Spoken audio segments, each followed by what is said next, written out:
Welcome back to my YouTube channel. This is your educator Ashish. आप सबका इस नए वीडियो में स्वागत है। आज इस वीडियो में हम बात करेंगे पीएचडी नोटिफिकेशन के बारे में, जो कि आई है बाबा साहब भीमराव अंबेडकर यूनिवर्सिटी यानी BBAU, जो कि रायबरेली रोड लखनऊ पे है। ये एक सेंट्रल यूनिवर्सिटी है और यहाँ से पीएचडी का नोटिफिकेशन आया है। तो सबसे पहले हम अपने ब्राउजर में टाइप करेंगे BBAU और इस पर क्लिक करेंगे। जैसे ही BBAU पर क्लिक करते हैं तो जो लिंक सबसे पहले ऊपर खुल के आती है bbau.ac.in, इस पर आप क्लिक करेंगे तो ये आपको यूनिवर्सिटी के होम पेज पर रिडायरेक्ट करेगा। जैसे ही आप होम पेज पर जाते हैं, नीचे जाएंगे तो एक लेटेस्ट न्यूज का सेक्शन मिलता है।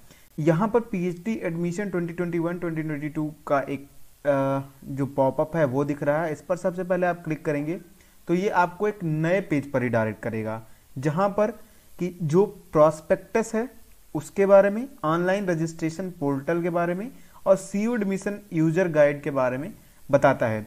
तो आप सबसे पहले क्या करेंगे, नोटिफिकेशन एंड एडमिशन प्रॉस्पेक्टस पर क्लिक कर लेंगे। ये आपको एक नए पेज पर लेके जाएगा और ये आपको प्रॉस्पेक्टस देगा। यहाँ से आप इन चीज़ों के बारे में पता कर सकते हैं। तो इसको मैंने ऑलरेडी डाउनलोड कर रखा है, तो सबसे पहले हम चलते हैं वहाँ और इसको वहाँ से देखते हैं क्या है, कैसे है, सारी चीज़ों के बारे में हम डिटेल में डिस्कस करते हैं। तो जब हम प्रॉस्पेक्टस पे आते हैं तो प्रॉस्पेक्टस जो है वो कुछ इस तरीके से खुलता है। पहला पेज जो है जहाँ पर आपको डिटेल्स में डेट्स जो हैं उनके बारे में मेंशनिंग मिलती है, जहाँ पर रिलीज ऑफ द ब्रोचर का जो डेट है वो 14 फेब 2022 है और जो ऑनलाइन पोर्टल है उसके रजिस्ट्रेशन का, उसकी ओपनिंग जो है वो 15 फेब 2022 को है। क्लोजिंग पोर्टल है रजिस्ट्रेशन का वो 6 मार्च 2022 को हो जाएगा और लास्ट डेट फी सबमिशन की है वो 8 मार्च 2022 को है। अब हम नेक्स्ट पेज पर आगे चलते हैं और देखते हैं क्या है। तो यहाँ पर एक छोटा सा आपको पेज मिलता है जहाँ पर कंटेंट के बारे में डिस्कस किया हुआ है। पहले तो आपको जो 4 या 5 पेजेस पे मिलेगा आपको यूनिवर्सिटी के बारे में और वाइस चांसलर का जो मैसेज है उसके बारे में पता चलेगा। नेक्स्ट में जो पेज नंबर 8 है वहाँ से टेबल ऑफ कंटेंट है। तो हम सबसे पहले इस पेज पर आते हैं और यहाँ पर जो टेबल ऑफ कंटेंट है वो सारी प्रोवाइड किया हुआ है। तो इसमें जो मेन चीज़ें हैं उसके बारे में हम डिटेल में डिस्कस करेंगे, जैसे सीट्स कितनी है, एलाइड सब्जेक्ट्स कौन कौन से हैं, उसके बाद में फी जो स्ट्रक्चर है वो कितना है, जनरल इन्फॉर्मेशन, बाकी सारी चीज़ें और रजिस्ट्रेशन फीस और एंट्रेंस एग्जामिनेशन सबसे इम्पॉर्टेंट जो पार्ट है उसके बारे में हम डिस्कस करेंगे और मोड ऑफ सिलेक्शन क्या है, इन सब के बारे में हम डिटेल में डिस्कस करेंगे। तो चलते हैं हम नेक्स्ट पेज पर। जो इम्पोर्टेंट लिंक्स हैं वो आप थोड़ा एक बार देख लीजिएगा कि जो आपको एडमिशन लेना है तो जो रजिस्ट्रेशन का पोर्टल है वो ये है www.bbau.ac.in और फर्दर नोटिफिकेशन है वो आपको यूनिवर्सिटी की वेबसाइट से मिल जाएंगी यानी कि bbau.ac.in से। और नेक्स्ट जो है पीएचडी रेगुलेशन, अगर आप पढ़ना चाहते हैं तो वो इस वेबसाइट से मिल जाएगी। कोड ऑफ कंडक्ट की वेबसाइट ये है। अब जो पेज नंबर 12 है वहाँ से जो इन्फॉर्मेशन है एडमिशन रिलेटेड उसके बारे में पता चलता है। तो जो डेट है उसके बारे में तो ऑलरेडी हमने डिस्कस कर ही लिया है। जो इंटरव्यू की डेट है वो अभी रिस्पेक्टिव DRC की अलग अलग इंटरव्यू कमेंस होंगे, जिनका जो डेट है वो बाद में अनाउंस किया जाएगा आपके एंट्रेंस के एग्जाम के बाद में। जो फॉर्म अप्लाई करने की फीस है वो 1000 रुपये है, ओपन कैटेगरी यानी OBC और EWS को इंक्लूड करके, और SC ST और PWD के जो कैंडिडेट हैं उनके लिए 500 रुपये है। ठीक है। नेक्स्ट जो सीट की अवेलेबिलिटी है उसके बारे में हम थोड़ा सा चेक कर लेते हैं।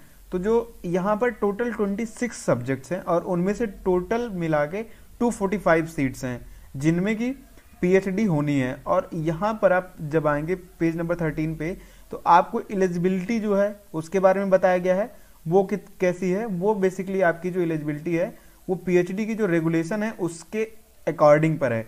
अब इनकी जो PhD की रेगुलेशन है उसके लिए हमको जाना पड़ेगा जो PhD का रेगुलेशन है उस पे, ठीक है, तो उसकी फाइल पे। तो हम उस पर अभी चलते हैं, डिटेल में देखते हैं वहाँ पर भी कि क्या है क्या नहीं है।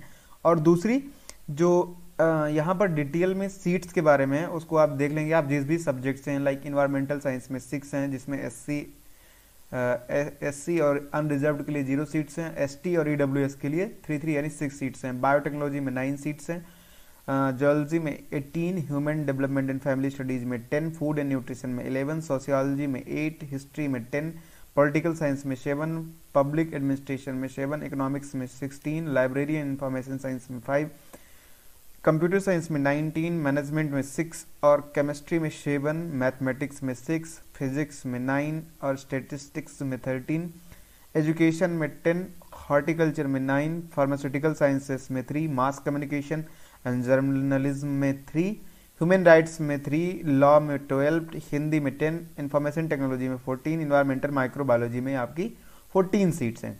यानी कि जो टोटल अनरिजर्व्ड के लिए है वो 112 सीटें हैं, एससी के लिए हैं वो 78 सीटें हैं, एसटी के लिए हैं वो 40 सीटें हैं, ईडब्ल्यूएस के लिए 15 सीटें, यानी टोटल मिला के आपकी 245 सीट्स हैं।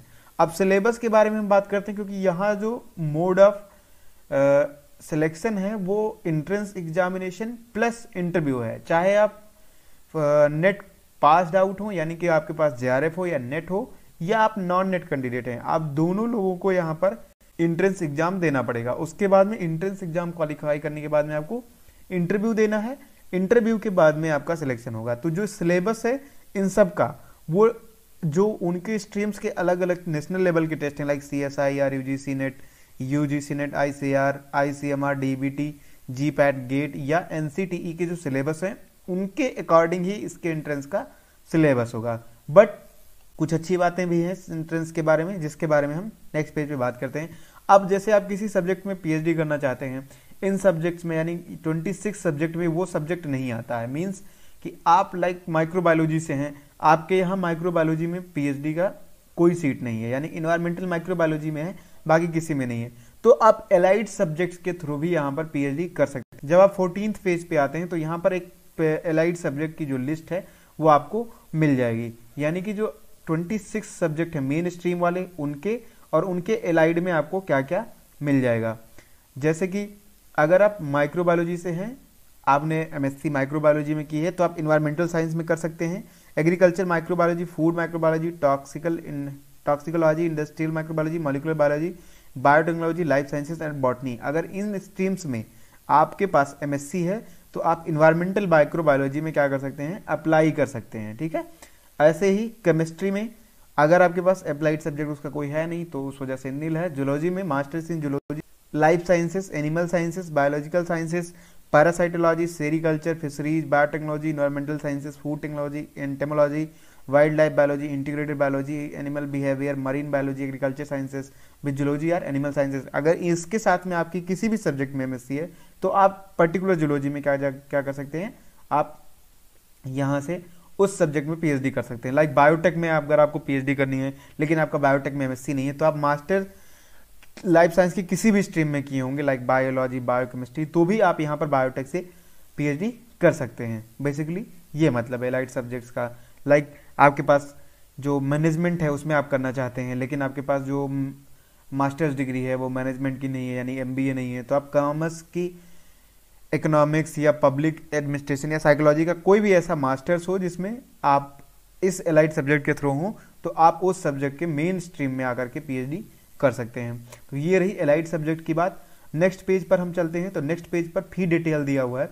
फी डिटेल में यहाँ पर मैंने ऑलरेडी इनको अलग से रखा हुआ है, तो आप अगर पढ़ना चाहते हैं तो आप पढ़ सकते हैं। अदरवाइज फर्स्ट सेमेस्टर में आपका 13,600 रुपीज़ अनरिजर्व कैटेगरी के लिए लगेगा, और 11,600 रुपीज़ जो कैंडिडेट हैं लाइक SC, ST और PH उनके लगेंगे, और बाकी ऑड सेमेस्टर में आपके 6,700 रुपीज़ लगेंगे, और इवन सेमेस्टर में आपके 5,900 रुपीज़ लगेंगे। ये रही आपकी फीस की, जिसमें आपकी कुछ सारी जो फीसें हैं वो वंस देना है, और कुछ हैं जो आपको एक सेमेस्टर के अकॉर्डिंग देना है, और कुछ हैं जो आपको एनएम के अकॉर्डिंग देना है। तो आप यहाँ पर एक बार आकर के चेक कर लेंगे फी डिटेल, लेकिन काफ़ी अच्छा है, अफोर्डेबल है, यूनिवर्सिटी भी सेंट्रल यूनिवर्सिटी है, तो आप यहाँ पर अप्लाई कर सकते हैं। रूल्स एंड रेगुलेशन के बारे में आप पढ़ लेंगे, जहाँ पर काफ़ी सारी चीज़ें हैं जो आपको फॉर्म भरते समय ध्यान रखनी है, यानी कि आपकी जो मार्कशीट है, काउंसलिंग के दौरान आपको ओरिजिनल कापी लेके आनी है, माइग्रेशन आपको ओरिजिनल लेके आना है, और जो SC, ST या PW जिस भी कैटेगरी से आप बिलोंग करते हैं उस कैटेगरी सर्टिफिकेट आपका ओरिजिनल सारे documents at the time of counselling होने चाहिए, ठीक है। और यहाँ पर है कि जो लोग PhD में एडमिशन लेना चाहते हैं उनके लिए जो एलिजिबिलिटी क्राइटेरिया है वो यहाँ पर थोड़ा सा इन्होंने बहुत शॉर्ट टर्म में मेंशन की हुई है, लेकिन अगर आप ज़्यादा डिटेल में डिस्कस करना चाहते हैं तो आप इनके जो पीएचडी का जो नियमावली है या कह सकते हैं आप वहाँ का प्रोस्पेक्टस है उस पर जा करके देख सकते हैं। ठीक है, तो यहाँ पर इन्होंने जो बेसिक जो रिक्वायरमेंट है वो है पीजी डिग्री कोर्स होना चाहिए रिलेवेंट सब्जेक्ट या उसके अलाइड सब्जेक्ट में विथ 55% एग्रीगेट मार्क के साथ, अथवा अगर आप SC ST या OBC या PWD कैंडिडेट हैं तो आपको 5% रिलैक्सेशन मिलेगा, जैसे कि हर यूनिवर्सिटीज के रूल्स एंड रेगुलेशंस में होता है। ये तो हो गई आपकी मेन क्राइटेरिया। अगर आपके पास JRF या नेट नहीं है तो भी आप यहाँ पर आके एंट्रेंस के थ्रू अपना फॉर्म डाल के और यहाँ पर PhD कर सकते हैं। ठीक है, नेक्स्ट हो गई क्राइटेरिया जो है वो PhD रेगुलेशन के अकॉर्डिंग रहेगी। रजिस्ट्रेशन का जो मोड है वो ऑनलाइन रहेगा और जो फी है वो आपकी नॉन रिफंडेबल रहेगी। तो जो रजिस्ट्रेशन फी है वो ऑनलाइन ही रजिस्ट्रेशन पोर्टल के थ्रू आपको करना है, पेमेंट करना है और आपको अलग से, ठीक है, अगर आप मोर देन 1 PhD प्रोग्राम में डालते हैं तो आपको दोनों के लिए अलग अलग पेमेंट करना पड़ेगा। ठीक है, चाहे आप अगर आप माइक्रोबायोलॉजी से तो माइक्रो बायोलॉजी में भी भर रहे हैं, यानी इन्वायरमेंटल माइक्रोबायोलॉजी में भर रहे हैं, इन्वायरमेंटल साइंस में भर रहे हैं और बायोटेक में भी कर रहे हैं, तो आपको सेपरेटली तीनों फॉर्म डालने पड़ेंगे और उसके अलग अलग फीस जो है वो सबमिट करनी पड़ेंगी। ये जो होगा एग्जाम एंट्रेंस एग्जामिनेशन जो कि इंपॉर्टेंट है उसके बारे में बात कर लेते हैं। There shall be entrance examination for all courses. अब आप PhD के किसी भी यानी 26 जो सब्जेक्ट हैं उन सब में किसी भी इसमें लेते हैं, आप चाहे नेट कैंडिडेट हो या नॉन नेट कैंडिडेट हो, आपको PhD का जो एंट्रेंस है वो देना ही पड़ेगा। ठीक है, तो इसके रिगार्डिंग जो एडमिट कार्ड है वो bba.ac से मिलेगा और आप इस लिंक पर जा करके टाइम पर वहाँ का जो नोटिफिकेशन है वो चेक करते रहेंगे, कब आएगा कब नहीं, तो आपको इससे ऑलरेडी पता चल जाएगा। और जो इसका पैटर्न होगा एग्जामिनेशन का वो 2 घंटे का होगा। ड्यूरेशन जो होगा वो मैंने बता दिया 2 घंटे का होगा और पेपर जो होगा उसमें 100 ऑब्जेक्टिव टाइप के क्वेश्चन होंगे, जिसमें से 50% रिसर्च मेथोडोलॉजी यानी पार्ट ए जो होगा वो रिसर्च मेथोडोलॉजी का होगा और 50% आपके सब्जेक्ट स्पेसिफिक से होगा। सारे के सारे MCQ होंगे और इसमें यानी कि एंट्रेंस आपको पास करने के लिए कम से कम 50% मार्क्स जो है वो एग्रीगेट करना है और 5% रिलैक्सेशन रहेगा इसमें भी जो रिजर्व कैटेगरी के कैंडिडेट हैं। ठीक है, और उसके बाद में एक चीज जो है वो बेहतरीन ये है कि there shall be no negative marking.